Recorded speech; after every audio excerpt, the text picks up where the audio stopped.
thank you so much for hopping on the call this morning. I appreciate it. Episode 232. It's hard to believe, but on this 232nd episode of my Monday Morning Pep Talk, I will break down for you how you can turn a 7-day week into a 21-day week. Yeah, developing your ideal day to ultimately increase your focus and your productivity.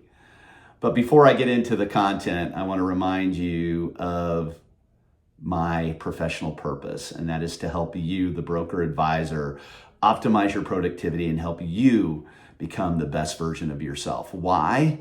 Because happy brokers sell more real estate, and I help you become by teaching you how to handle challenges and opportunities that you face every single day. And if you can effectively manage those certain situations that arise on a daily basis in your business, you'll be more productive and live a life that is the best version of you. And as always, my ask is that you listen to this call as if we are together on a one-on-one coaching session, either in my office or on the phone. And for the best quality content that we're putting out there right now, I would suggest that you go over to YouTube and searchable under Ask Jim Miller, hit subscribe.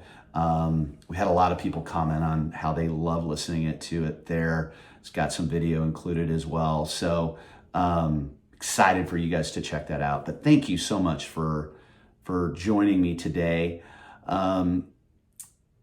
So when we talk about the fundamentals of an ideal day, there are two books that completely changed how I look at my day. And the first is The Power of One More, written by Ed Mylett. He challenges his readers to take each day and break it into 3 parts, creating, in essence, 21 days in a week.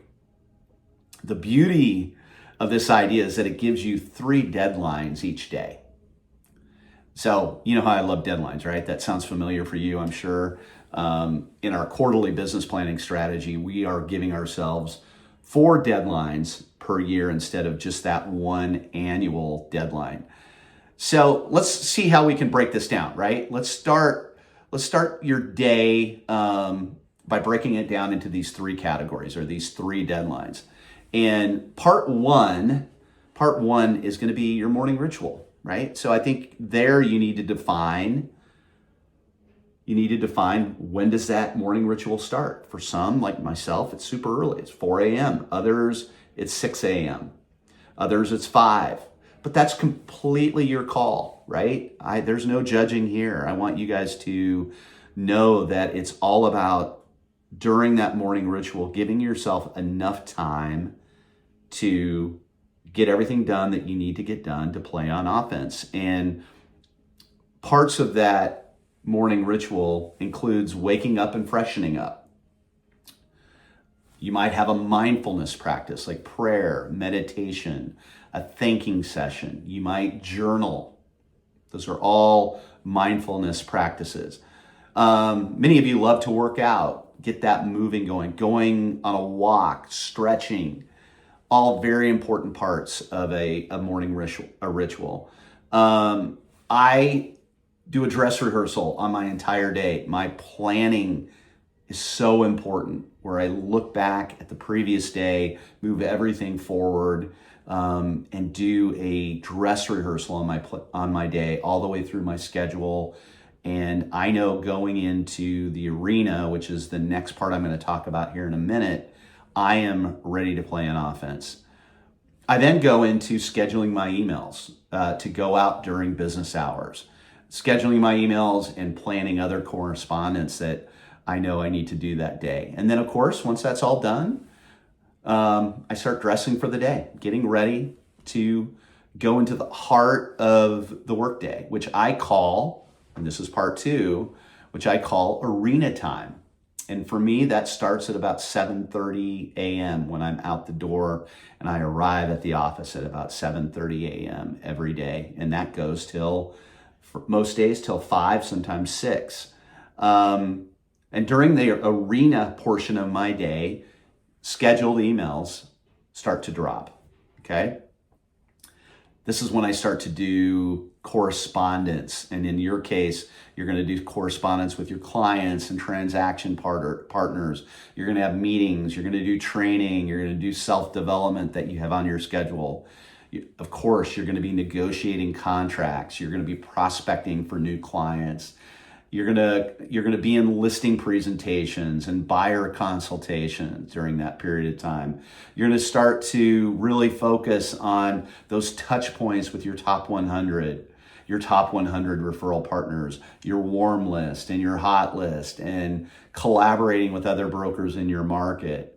You're going to review your day at the end of the day, right? And memorialize your top takeaways.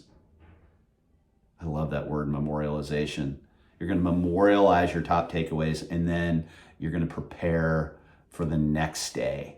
You can start that process, really start to come out of that arena time, collecting your thoughts and reviewing that day, and then starting the preparation for the next day. Part 3 is evening time with your family and friends. And, you need to start that. You need to define when that starts. For me, it's about 6 p.m. And again, I realize that some of these negotiations and a lot of things that you're doing right now, especially during the harvest season, is moving into those evening hours. But you've got to put a stop time and, define that period of time that your family knows that they're going to have you for that period of time, right? So some people like to work out during this period of time. They like to move. I wind down by preparing dinner and preparing dinner for my family. One of the things I told my girls growing up is, if I'm not good at saying I love you, just know that every time I put a meal in front of you, that's what it means. So our dinner time as a family has always been incredibly important. Some people need to wind their day down and have that mindfulness practice and kind of an evening before bed ritual, whatever that might be.